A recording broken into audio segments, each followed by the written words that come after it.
corazones. Ten misericordia, en el nombre de Cristo. Amén. Se ha dicho que el ser humano es un ser religioso por naturaleza. Un escritor y filósofo del siglo XIX llamado Fyodor Dostoyevsky, que fue considerado como uno de los más grandes escritores de Occidente, este hombre, sin ser cristiano, dijo: el hombre no puede vivir sin arrodillarse. Si rechaza a Dios, se arrodilla ante un ídolo. No hay ateos, sino idólatras. Tiene mucha razón. El hombre busca siempre adorar algo, sea al Dios verdadero, o sea un Dios de su imaginación, a dioses falsos, o también adoran al dinero, al poder, al éxito, al sexo, a la droga, a la popularidad, al placer, o adorar a nosotros mismos. Y al adorar cualquiera de estas cosas, el hombre revela este deseo que está en el corazón de darle sentido a la vida. Deseo que hay en el corazón de responder a las preguntas más básicas que tenemos. ¿De dónde vengo? ¿A dónde voy? ¿Qué hago aquí? ¿Hay algo más que hay después de la muerte? Y por eso hay tantas religiones. El hombre revela ese deseo innato de conectarse con Dios. Pero el problema es que las religiones son, al fin y al cabo, creaciones humanas. Y el hombre, por su condición de hombre, y también por su condición de pecador, no es capaz de llegar a Dios. No es capaz de conocer a Dios por sí mismo. No es capaz de relacionarse con Dios por sí mismo. Por eso, el Evangelio es tan totalmente distinto a la religión humana. Completamente distinto. El Evangelio es Dios viniendo al hombre. La religión humana es el hombre ciego intentando ir a Dios, intentando llegar hacia Dios, y no lo logra. En el Evangelio Dios se revela a sí mismo, en la persona de Jesucristo. En la religión el hombre se imagina cómo es Dios. En el Evangelio vemos a Dios salvando al hombre. En la religión vemos al hombre tratando de salvarse a sí mismo. El Evangelio es el poder de Dios para salvación a todo aquel que cree. La religión es el esfuerzo humano, el esfuerzo del hombre.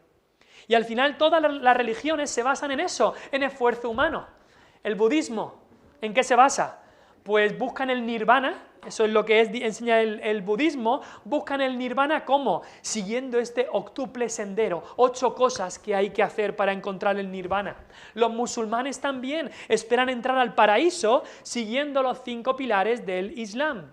Los mormones buscan la divinidad, buscan ser dioses por medio del bautismo, la membresía en la iglesia mormona, aceptando a José Smith como profeta, etcétera, etcétera. Los testigos de Jehová, que aquí en España hay muchos, tratan de ganar la vida eterna en la tierra por medio de moralidad y también de mucho proselitismo. Los testigos de Jehová funcionan por hacer horas en la calle haciendo proselitismo, evangelizando. Quien haga más horas, quien haga más de 5, 10, 20, 30 horas a la semana, tiene más posiciones. Quien no haga horas, no tiene posiciones. En la iglesia de los testigos de Jehová funciona por esfuerzo humano. Los católicos romanos buscan la salvación por medio de la misa, los sacramentos, los rezos, las buenas obras que cooperan con la gracia para ganarse el cielo. Y la religión de los fariseos, a la que estaba extendida por la Judea del siglo I, a la cual vino Cristo, la religión que enseñaban los fariseos también era una religión humana de obras. Ahora, Dios en el Antiguo Testamento había revelado ya su evangelio, el evangelio de la gracia en el Antiguo Testamento, pero los fariseos lo habían cogido, lo habían distorsionado, lo habían transformado en otra religión humana más, con sus añadiduras, tradiciones, obras humanas, rituales, estructuras, discriminaciones, etc. Al fin y al cabo, una religión de obras, de esfuerzo humano, como todas las demás. Eso habían hecho los fariseos. Y para ellos, por eso, con su actitud legalista, su actitud mojigata, que un maestro de religión viniera y llamara a un pecador como Mateo a seguirle, que un maestro, un rabino, viniera y comiera con gente, con la chusma de gente, de los pecadores, les parecía un escándalo, un total escándalo. Ellos no se juntaban con esa gente pecadora, ellos no se juntaban con ellos, porque ellos eran superiores, ellos eran morales, ellos eran religiosos. Y por eso murmuraron, como vimos la semana pasada, diciendo, este come con pecadores. ¿Por qué come con publicanos y pecadores? Pero Cristo les respondió lo que es el Evangelio. El Evangelio es para pecadores. Y en ese tono también de ironía les dijo, no he venido a llamar a justos, sino a pecadores al arrepentimiento. No es que ellos fueran justos, es que se consideraban justos. Y Cristo ha venido a llamar a pecadores. Porque no hay justo ni aún uno. Pero los escribas y los fariseos no se contentaron con la respuesta que Cristo les había dado y vuelven a la carga en el versículo 33. Habían hecho una pregunta y Cristo les había respondido. Y vuelven a la carga con otra pregunta en el versículo 33 y le dicen, ¿por qué los discípulos de Juan ayunan muchas veces y hacen oraciones y asimismo los de los fariseos? Pero los tuyos comen y beben. ¿No les parecía bien? ¿No les parecía bien esto? Esta nueva enseñanza no les parecía bien. Ellos en su religión de esfuerzo humano no les parecía bien que Cristo hiciera esto. Y es que el Evangelio, vamos a ver, el Evangelio es totalmente distinto a la religión humana. Escúchame bien, el Evangelio es completamente distinto a la religión humana. La diferencia es que mientras la religión humana se basa en el esfuerzo y en el mérito humano, el Evangelio se basa en la gracia. Gracia sublime, gracia inefable, gracia inagotable de Dios. Esa es la diferencia. La religión se basa en lo que tú haces. El Evangelio se basa en lo que Dios hizo por nosotros en Cristo. Esa es la diferencia. Por eso el apóstol Pablo, que se pasó toda su vida después de convertirse predicando y yendo por todo el mundo predicando, al final de su vida, cuando ya estaba en la cárcel, dijo, de ninguna cosa hago caso, Hechos 20:24, ni estimo preciosa mi vida para mí mismo. Está diciendo, mi vida no me importa, que me maten si quieren, me da igual, pero yo lo que quiero, y acaba diciendo, yo quiero dar testimonio del Evangelio de la gracia de Dios. Es el Evangelio de la gracia de Dios. Es una descripción preciosa del Evangelio. No es el Evangelio de lo que tú puedes hacer por Dios. Es el Evangelio de lo que Dios hizo por ti. Es el Evangelio de la gracia de Dios. No es el Evangelio de esfuérzate y podrás. No es el Evangelio de ayúdate a ti mismo y Dios te ayudará. Es el Evangelio de la gracia de Dios. Y eso es la contestación que le da Cristo a los fariseos que hacen esta pregunta o a los que hicieron esta pregunta. Y hay tres cosas que vamos a ver sobre el Evangelio de la gracia que aparecen en estos versículos. Como vemos, estos versículos, el sermón de hoy es una continuación del pasaje de la semana pasada, con la base de la semana pasada, con la base de saber de que Cristo vino a llamar a pecadores, no a justos, de que los sanos no tienen necesidad de médicos, sino los enfermos. Con esa base, Cristo viene y les habla del Evangelio de la gracia de Dios. Y lo primero que les dice, el primer punto es que el Evangelio de la gracia debe ser celebrado.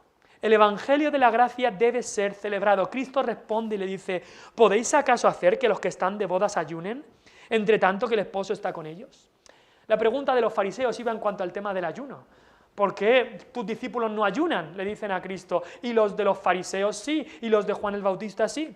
Y Cristo le responde en cuanto al ayuno.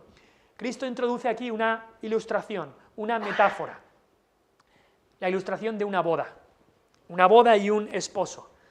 Todos conocemos bodas. En ese tiempo también la gente conocía lo que era una boda. Y la ilustración aquí es una ilustración que viene ya del Antiguo Testamento. En el Antiguo Testamento, Dios muchas veces se describe a sí mismo como el esposo, y su pueblo es la esposa. Y esa ilustración continúa en el Nuevo Testamento. Y Cristo aquí repite otra vez esa ilustración, Él como el esposo y su pueblo, la iglesia, como la esposa. Ahora tenemos que entender un poco cómo eran las bodas judías. Cada sitio, cada nación tiene sus propias diferencias en cuanto a las bodas. En algunos sitios son más ruidosas, en algunos otros sitios las bodas son más solemnes. Cada lugar tiene sus tradiciones en cuanto a las bodas. Pero en las bodas judías había dos ceremonias, eso hay que entenderlo, había dos celebraciones. Había una primera, que era la celebración del compromiso. Nosotros aquí en nuestra sociedad, también la gente se compromete para casarse, me he prometido para casarme, y a veces hacen una celebración de compromiso, a veces no, suele ser que no, aunque a veces sí que se hace. Me acuerdo cuando mi esposa y yo nos comprometimos, pues juntamos a mis padres y a sus padres, hicimos una comida todos juntos para celebrar que nos íbamos a casar. Y pues fue un tiempo muy bonito, pero eso también se hacía en Judea, en el primer siglo, en la cultura judía. Y esa celebración del compromiso era considerado como un pacto. El compromiso era mucho más serio y prácticamente se hablaba de que ya estaban desposados el uno y el otro. Incluía un documento escrito que era firmado, había una ceremonia que las familias de los novios se reunían con otras familias como testigos, también estaban los amigos de los novios, que eran como los agentes que pactaban el regalo que el novio, la familia del novio, le iba a hacer a la familia de la novia. También eso se tenía que hablar ahí. Y después de esta celebración, el novio entonces se separaba de la novia, el novio se iba a preparar la casa, a preparar un hogar para su futura mujer, pero le dejaba un anillo a la novia. Un anillo como promesa de que nos vamos a casar.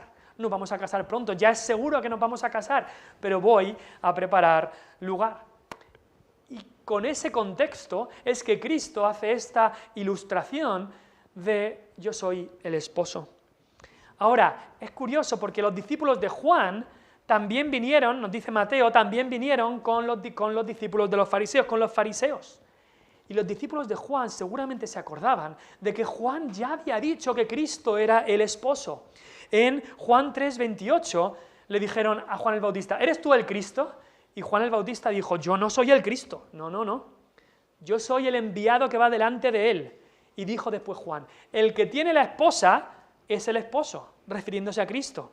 Mas el amigo del esposo, Juan el Bautista, que está a su lado y le oye, se goza grandemente de la voz del esposo. Mi gozo está cumplido. Juan el Bautista dice, yo no soy el Cristo, yo no tengo la esposa, yo no soy el esposo. Cristo, Jesús de Nazaret, Él es el esposo. Yo simplemente soy el amigo del esposo, el que señala a todo el mundo dónde está el esposo. Yo simplemente soy Él. Él estaba anunciando la llegada del esposo. Era un tiempo de celebración. Y creo que en gran manera la primera venida de Cristo fue esa celebración de compromiso. Sabemos que en el futuro tendremos las bodas del Cordero. En la segunda venida de Cristo, esta boda se consumará de Cristo y de su iglesia. Estaremos ya con Él para siempre. Pero esta primera venida de Cristo se podría ver como esta celebración del compromiso. Cristo, el esposo celestial, viene a desposarse con su esposa, la iglesia, con el pueblo de Dios de todas las edades. Venía a firmar ese pacto y lo firmó con su sangre. Con su sangre en la cruz, Cristo firmó ese pacto. Y es que las profecías se habían cumplido, el esposo había llegado. Cristo mismo, en algunas de sus parábolas, se describió a sí mismo como el esposo. Y por eso, si has creído en Cristo, tienes un gozo inefable en el corazón, porque Cristo ha hecho contigo un pacto eterno. Un pacto eterno. Estás desposado con Cristo para toda la eternidad. Te ha dado ese anillo de su promesa, que es el Espíritu Santo que mora en nuestros corazones. Esa alianza que te asegura que eres suyo para siempre. Ha hecho contigo un compromiso inquebrantable, que Él nunca va a quebrantar. Así que por eso Cristo les dice estas palabras. ¿Se puede ayunar cuando el esposo está con ellos? ¿Alguien ha ido aquí a una boda? ¿Alguno de vosotros habéis ido a una boda y cuando te sientas en el banquete dices, lo siento, yo no vengo aquí a comer, yo estoy de dieta, yo hoy ayuno? No, en la boda se come, la boda es para celebrar. Y así Cristo estaba haciendo esta ilustración. Es un momento de celebrar. El Evangelio de la gracia debe ser celebrado. Porque Cristo había venido, el buen pastor había venido a buscar la oveja que se había perdido, el buen esposo había venido a encontrar, a buscar la esposa que se había perdido. Como algunos rabinos incluso enseñaban que el hombre cuando busca esposa busca la costilla que se le había perdido, pues así Cristo había venido a buscar la esposa, había venido a buscar su costilla, había venido a buscar a su novia, a su iglesia, y era momento de celebración. Por eso las profecías del Antiguo Testamento también hablaban de este gozo y esta celebración. Zacarías 2:10. Canta y alégrate, hija de Sión, porque aquí vengo, dice Dios, y moraré en medio de ti, ha dicho el Señor. Zacarías 9:9, alégrate mucho, hija de Sión, da voces de júbilo, hija de Jerusalén, tu rey vendrá a ti, justo, salvador y humilde. Ese es el gozo que tenían que celebrar. Y de alguna manera el mundo no va a entender el gozo del cristiano. El mundo no lo va a entender. Para ellos es una tontería, para ellos es un escándalo, como era para los fariseos. Pero Cristo ha venido. Dios con nosotros, Emmanuel, ha venido, el esposo ha venido. Y hay razón para alegrarse. Cristiano, tienes razón para alegrarte cada día, cada día. Aunque te levantes con el pie izquierdo, como se dice, aunque todo vaya mal esa mañana, hay razones para alegrarse, para cantar aleluyas, para vivir gozosamente, porque Cristo te ha salvado. Como dice el himno, que Cristo me haya salvado, tan malo como yo fui, me deja maravillado, pues Él se entregó por mí. Hay muchas razones para alegrarte, cristiano. Muchas razones. El Evangelio de la Gracia debe ser celebrado. Ahora, de los que vinieron también había algunos seguidores de Juan, Mateo, de Juan el Bautista. Mateo nos dice eso. Y aunque el mensaje de Juan el Bautista y el de Cristo eran básicamente el mismo, porque Juan predicaba sobre Cristo, apuntaba hacia Cristo, es verdad que había algunas diferencias prácticas de los seguidores de Juan el Bautista y los seguidores de Cristo. Juan era bastante solitario, Cristo se rodeaba de gente. Juan nos dice que comía de una manera muy rigurosa langostas o miel silvestre, incluso, como dice aquí, practicaban ayuno sus seguidores, pero Cristo y sus discípulos comían y bebían donde les invitaban, en la casa que fueran invitados. Y los fariseos especialmente notaron esto. Cristo y Juan, sus seguidores, no hacen las mismas cosas. Sí es verdad que el mensaje es básicamente el mismo, pero hay diferencias. Y es que al mundo le encanta criticar las pequeñas diferencias entre los verdaderos cristianos. Los verdaderos cristianos tenemos la mismísima base, el mismo fundamento, la misma palabra, la misma autoridad, tenemos la misma fe, un bautismo, una fe, un Cristo, un Señor, un pueblo, somos uno, los verdaderos cristianos. Pero en cuanto a cosas pequeñas y prácticas, puede ser que haya diferencias. Y al mundo le encanta meterse con eso. Ay, mira, en esa iglesia tienen cultos tales días, o celebran tales cosas, visten de esta o aquella manera, cantan de esta o aquella manera. Y el mundo se va a meter con eso. Pero los verdaderos cristianos somos uno. Y los fariseos no entendían esta celebración. Ahora, en realidad, lo que había en su corazón no era simplemente ver las diferencias. Eso era una excusa, las diferencias entre los discípulos de Juan y los discípulos de Cristo.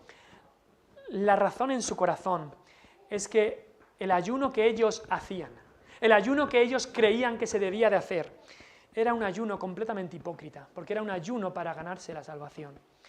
La ley de Dios mandaba solamente un ayuno al año, en el día de la expiación. Luego había otros que en el Antiguo Testamento hicieron ayunos voluntarios.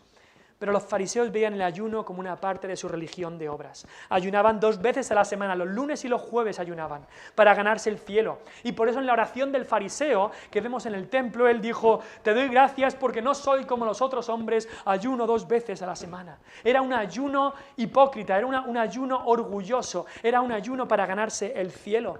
Por eso Cristo, en el Sermón del Monte, dijo, cuando ayunéis, no seáis austeros como los hipócritas, porque ellos demudan sus rostros para mostrar a los hombres que ayunan. De cierto os digo que ya tienen su recompensa. Eso hacían los fariseos. Y dije, cuando el ayuno es un método de penitencia, cuando el ayuno es para ganarte mérito delante de Dios, entonces no sirve para nada. Las religiones de este mundo tienen ayunos. Los budistas tienen ayunos. Los musulmanes tienen el Ramadán. Los católicos tienen la Cuaresma. Los judíos tienen el Yom Kippur. Tienen ayunos para ganarse el favor de Dios. Por eso este miércoles estaremos viendo qué dice la Biblia sobre la Cuaresma que celebra la Iglesia Católica Romana. Ahora, estos ayunos no sirven, no ganan mérito delante de Dios, no pueden. ¿Significa eso que el ayuno no tiene ningún lugar en la vida del cristiano verdadero? No, no significa eso. Porque mira lo que dice Cristo, mira lo que continúa diciendo en el versículo 35. Mas vendrán días cuando el esposo les será quitado. Entonces, en aquellos días, ayunarán. El esposo les sería quitado. Hay una celebración que estaba ocurriendo, pero ya Jesús avisa, por primera vez aquí avisa, de que el esposo sería quitado. Isaías 53 nos decía que este siervo del Señor, por cárcel y por juicio, sería quitado. Sería quitado, sería sacado, sería rechazado, sería ejecutado y moriría. Ya estaba avisando Cristo de eso y Él se iría. No solamente sería quitado porque sería crucificado, sino que resucitaría y iría a estar con su Padre. Y dice, en aquellos días sí ayunarán. Eso nos habla de que hay un ayuno que sí que es bíblico. Y un ayuno que surge de un corazón que ha recibido el Evangelio de Cristo es el bíblico. No un ayuno para ganarse la salvación, sino un ayuno para desear más a Cristo, para hablarle, para llorar con Él. Así fue los discípulos de Cristo. Una vez que Cristo fue quitado de ellos, ayunaron. En Hechos vemos bastantes referencias al ayuno. Cristo en el Sermón del Monte les dijo a sus discípulos, pero tú cuando ayunes, dio por sentado que iban a ayunar. Tú cuando ayunes, unge tu cabeza y lava tu rostro para no mostrar a los hombres que ayunas, sino a tu Padre que está en secreto. Y tu Padre que ve en lo secreto te recompensará en público. El verdadero ayuno cristiano no es un ayuno legalista y ritual, no es un ayuno obligatorio y que nos gana méritos para con Dios, no es un ayuno hipócrita y externo, es un ayuno secreto, humilde, contrito, interno, y un ayuno que le muestra a Dios, tengo ganas de ti. Señor, tengo ganas de ti, tengo más ganas de pasar tiempo contigo incluso que de comer. Ese es el ayuno verdadero. No un ayuno para ganarnos nada, ya Cristo lo ganó todo por nosotros. Un ayuno para acercarnos a Dios. Y en la vida cristiana hay tiempo, como decía Salomón, hay tiempo de llorar y tiempo de reír. Hay tiempo de endechar y tiempo de bailar. Hay tiempo de gozarse y comer y comunión con los hermanos. Y hay tiempo también de llorar por las almas, de llorar por nuestro pecado y de ayunar delante de Dios. Hay un ayuno que sí que es bíblico, pero muy diferente al ayuno legalista de los fariseos y de la religión del mundo. Pero el Evangelio debe ser celebrado. Aún con el ayuno debe ser celebrado el Evangelio. Así que cuando una persona se convierte, no es que se le acaba la fiesta, no, justo al revés. Cuando una persona se convierte, la fiesta de verdad empieza. Porque hay gozo en el cielo cuando un pecador se convierte. Hay gozo en el corazón. La celebración comienza. El gozo del Espíritu Santo nace en el corazón. Como decía el salmista, has cambiado mi lamento en baile. Desataste mi cilicio y me ceñiste de alegría. Eso es lo que ocurre cuando el Evangelio entra en un corazón, cuando se salva un alma. Hay celebración y debe haberla. Pero en la religión humana, por contra, no hay nada que celebrar. Porque no hay nada de seguridad, no hay nada de paz. La religión humana es por esfuerzo y nunca te habrás esforzado lo suficiente. Nunca habrás hecho lo suficiente para ganarte el paraíso, el nirvana o lo que sea. Nunca habrá suficiente. Sí, este mundo hace sus fiestas, sus celebraciones, sus desenfrenos, pero sin Cristo no hay celebración. Sin Cristo como el esposo no hay celebración verdadera. El Evangelio debe ser celebrado. Estos fariseos querían quitar la celebración, estos fariseos querían quitar el gozo. Y Cristo dice, no, el Evangelio debe ser celebrado. Pero en segundo lugar, el Evangelio de la gracia no debe ser mezclado. El Evangelio debe ser celebrado, pero el Evangelio de la gracia también no debe ser mezclado. No debe ser mezclado. Y aquí, Cristo en los versículos 36, 37 y 38, da dos parábolas, una de vestido nuevo y vestido viejo y otra de unos odres nuevos, vino nuevo en odres viejos y demás. Y quizá lo has leído, no sé si te has fijado cuando estábamos leyendo y has pensado, ¿qué quiere decir eso? Es un texto difícil, ¿a qué se refiere Cristo? Pues por supuesto tenemos que entender el contexto. Los fariseos estaban atacándole, no podían concebir que Cristo salvara a pecadores. En su sistema moral eran las buenas personas los que deberían salvarse. Los morales, los religiosos los que deberían salvarse. Y eso también en su sistema eran los ricos, los que tenían prosperidad. Esos eran los que debían salvarse. ellos enfatizaban lo externo, como ese ayuno legalista que hacían, que aparecían con el rostro demudado. ¡Ay, ay, cómo estoy sufriendo! ¡Ay, lo que estoy haciendo por Dios! Este ayuno que estoy haciendo. Todo externo, como ocurre también en nuestro tiempo. Y Cristo les quiere enseñar que el evangelio que Él predica y la religión de los fariseos eran totalmente incompatibles. Que a nadie se le ocurriera decir, a lo mejor puedo coger un poco de cada.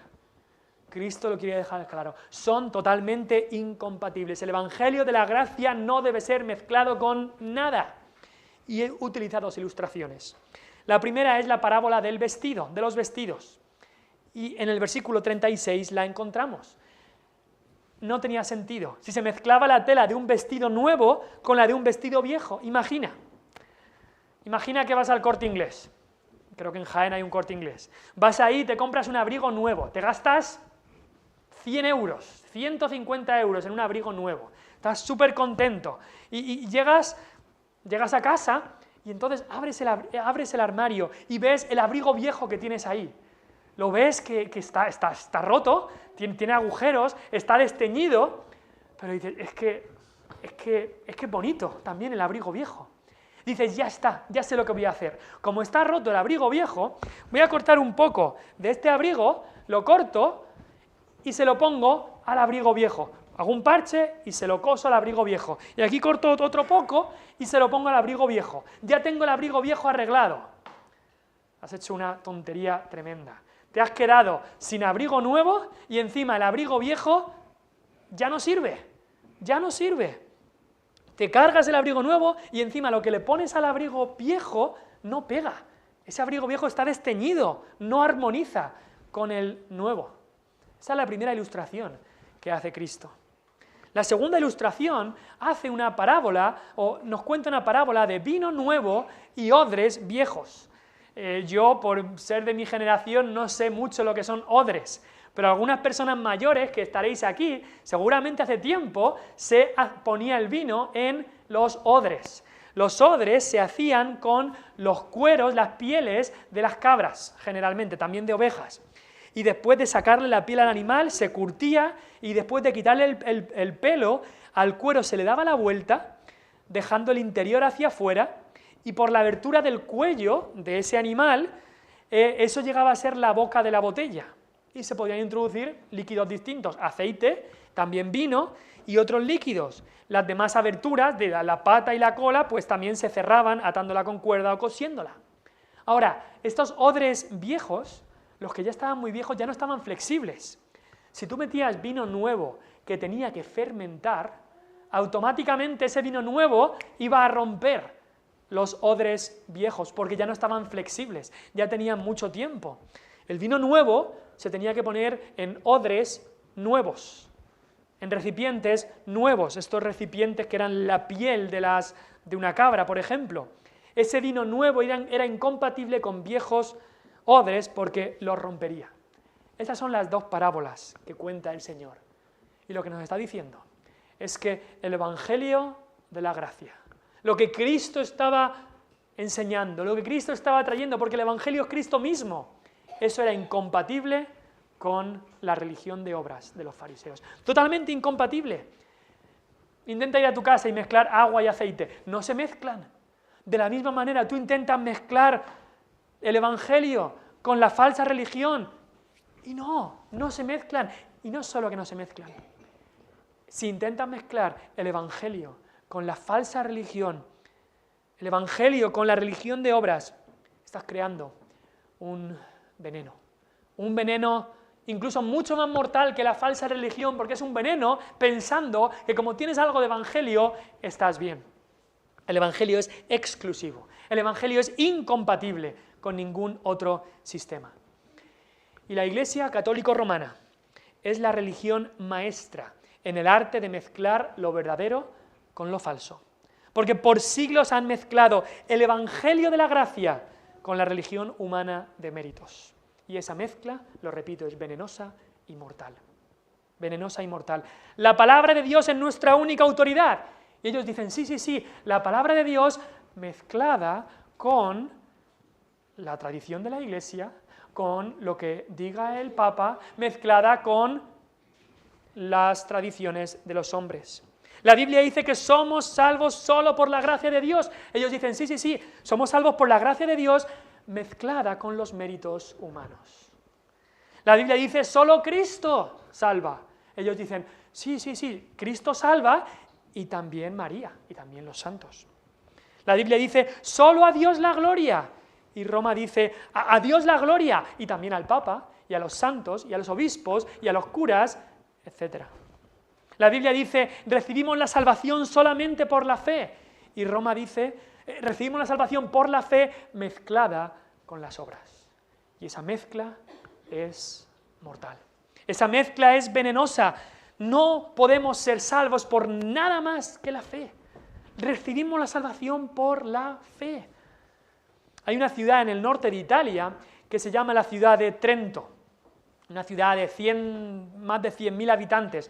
Una ciudad que tampoco tiene mucha historia, menos que ahí se hizo un concilio muy famoso. Un concilio de la Iglesia Católica, reunieron a todos los obispos y demás, hicieron un concilio para contrarrestar la Reforma Protestante hace 4 o 5 siglos. La Reforma Protestante habían vuelto a las verdades de la palabra de Dios, las verdades que acabamos de decir, solo a Dios la gloria, solo por gracia somos salvos, solo por medio de la fe, solo Cristo salva, solo la Escritura. Y se hizo la contrarreforma, el Concilio de Trento, para contrarrestar esto. Y mira lo que dice una de las declaraciones de este concilio. Si alguno dice que el impío se justifica solamente por la fe, de modo que entienda no requerirse nada más con que coopere para conseguir la gracia, y que por ninguna parte es necesario que se prepare y se disponga por el movimiento de su voluntad, esta persona sea maldita. Es decir, si alguien dice que solamente por la fe y que no hace falta las obras para ser salvo, sea maldito. Pero ¿qué dice la palabra de Dios? ¿Qué dice la palabra de Dios? Romanos 4:5.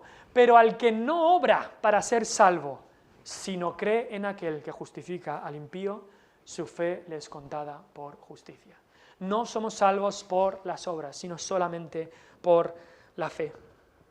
Ahora quizá tú dices, claro que sí, amén. Pero también se puede introducir esa mezcla peligrosa, incluso en nuestra iglesia. Hay muchos que pueden decir, sí, yo necesito el Evangelio porque no soy totalmente justo, no soy perfecto. Tengo pecados como todos, me he equivocado muchas veces, he hecho cosas buenas y algunas malas, y aunque he intentado mejorar, necesito que Cristo en su amor me perdone. Yo he hecho mi parte y necesito que Dios venga y haga su parte. Dios ayuda a los que se ayudan, ¿no? Yo he venido hasta la mitad del trayecto, y entonces que Dios venga hasta la mitad del trayecto y así podré ser salvo. Sé que mis méritos no son suficientes, pero unidos a los de Cristo sí que lo serán. Estoy seguro que mi justicia junto con la de Cristo podrá salvarme. Estoy seguro que mis obras más mi fe en Cristo me supondrán la salvación. Una gran mentira. Fe y obras es mezclar el vestido nuevo con el vestido viejo. Es sacar un parche del vestido nuevo para ponérselo al vestido viejo. Es coger el vino nuevo y meterlo en odres viejos. Es una mezcla mortal, no va a pegar, se va a derramar todo, se va a echar a perder. Y almas que creen esto se pierden y acaban en el infierno. La salvación es solo por medio de la fe. No intenten mezclar el Evangelio de Cristo, de la gracia de Dios, con la religión del hombre. Al que no obra, sino cree en aquel que justifica al impío, su fe le es contada por justicia. Y cuidado que no se meta esta enseñanza en nuestros corazones. Hubo una iglesia a la que el apóstol Pablo les escribió, los Gálatas. Les escribió una carta y habían hecho exactamente esto. Ellos habían recibido el Evangelio, Pablo les había hablado, pero después de un tiempo habían mezclado el Evangelio de la gracia con un evangelio diferente, el evangelio de las obras, la religión de obras y ritos. Y Pablo les escribe a los Gálatas la carta más dura de todo el Nuevo Testamento, quizá de toda la Biblia, la carta más dura, y les llama insensatos. En Gálatas 3:3 les dice, ¿tan necios sois? ¿Tan tontos sois? Habiendo comenzado por el Espíritu, ¿ahora vais a acabar por la carne? ¿Habiéndote comprado el abrigo nuevo?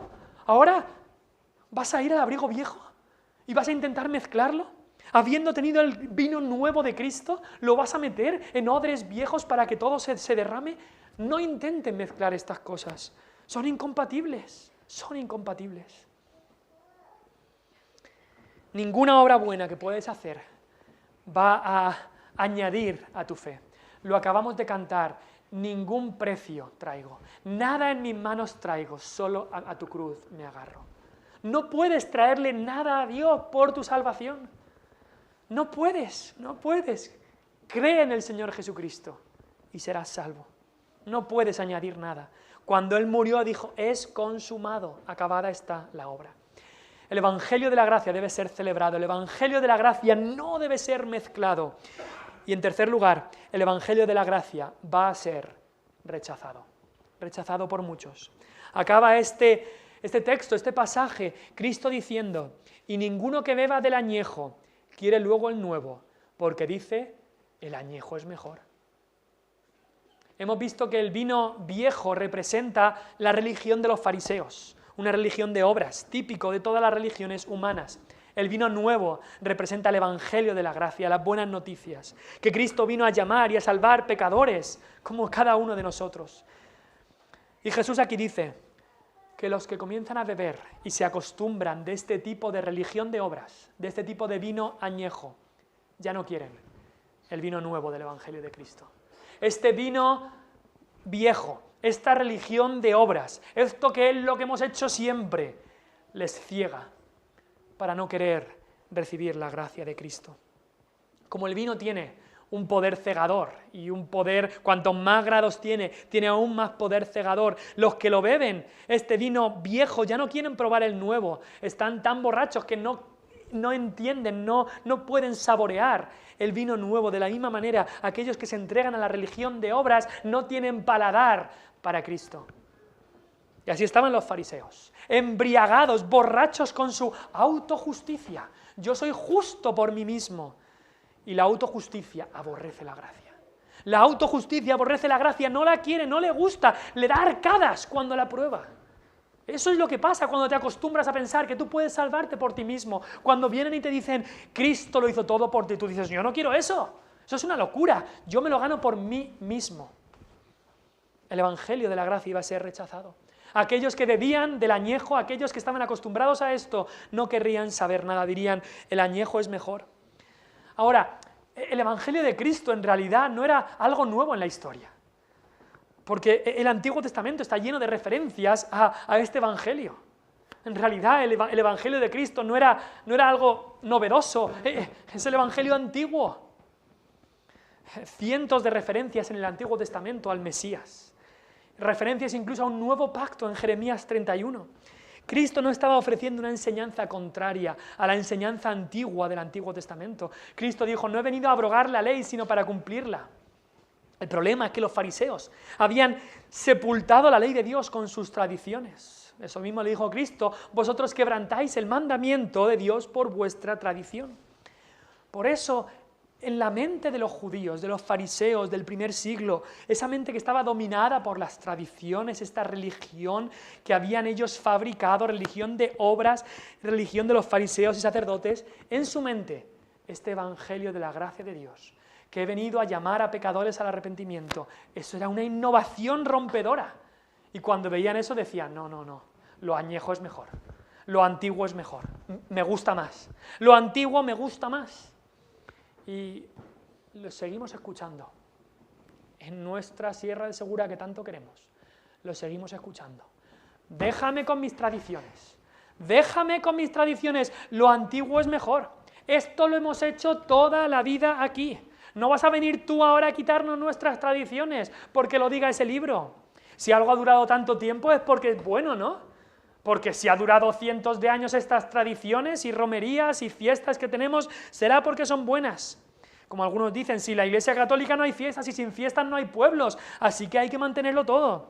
O algunos dicen, es que si me convierto a Cristo, tengo que renunciar a mi cultura, a mis fiestas, romerías, costumbres y tradiciones de mis antepasados. Yo no podría hacer eso. Lo antiguo es mejor, lo añejo es mejor.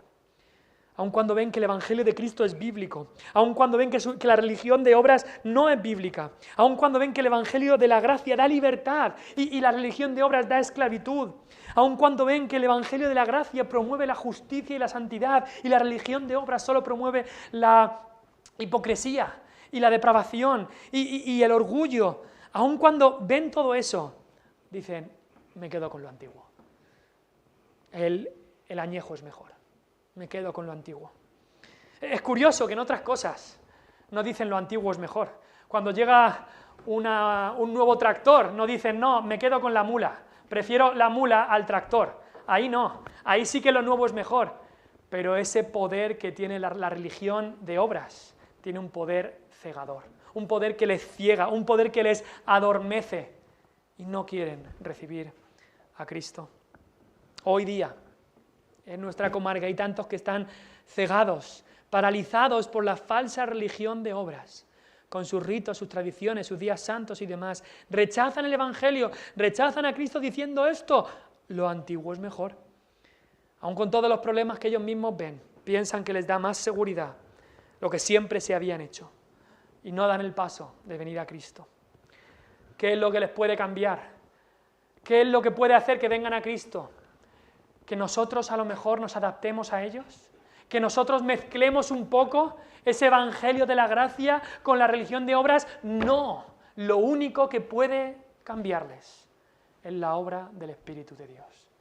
El único que tiene poder para despertarles, el único que tiene poder para abrirles los ojos, porque el Dios de este siglo ha cegado el entendimiento de los incrédulos para que no les alumbre la luz del evangelio. El único que tiene poder para abrirles los ojos es Dios, por su Espíritu Santo. Y oremos nosotros para que Dios pueda despertarlos. La religión de obras solo endurece, adormece y ciega, pero Dios da vida para que abran sus ojos y les alumbre la luz del Evangelio. El Evangelio, por un lado, la religión humana, por otro. El Evangelio debe ser celebrado. Es una boda, en la boda se debe celebrar. El Evangelio de la gracia no debe ser mezclado. Nunca mezclemos la gracia con el mérito humano. Y el Evangelio de la gracia, sepamos que va a ser rechazado, porque la religión de obras ciega el entendimiento. Pero tenemos un Dios que es todopoderoso. Uno de estos fariseos de los que más estaba en todo esto sería el apóstol Pablo. El apóstol Pablo creía todas estas cosas que estos fariseos enseñaban, esta religión de obras. Pero llegó un día, camino a Damasco, cuando él en todo su poder de religión, todo su celo por la ley, iba a echar más cristianos que creían en este evangelio falso. Él estaba cegado. Él decía, lo antiguo es mejor, el añejo es mejor, estaba cegado. Pero llegó camino a Damasco, Dios le abrió los ojos y se entregó por completo a él.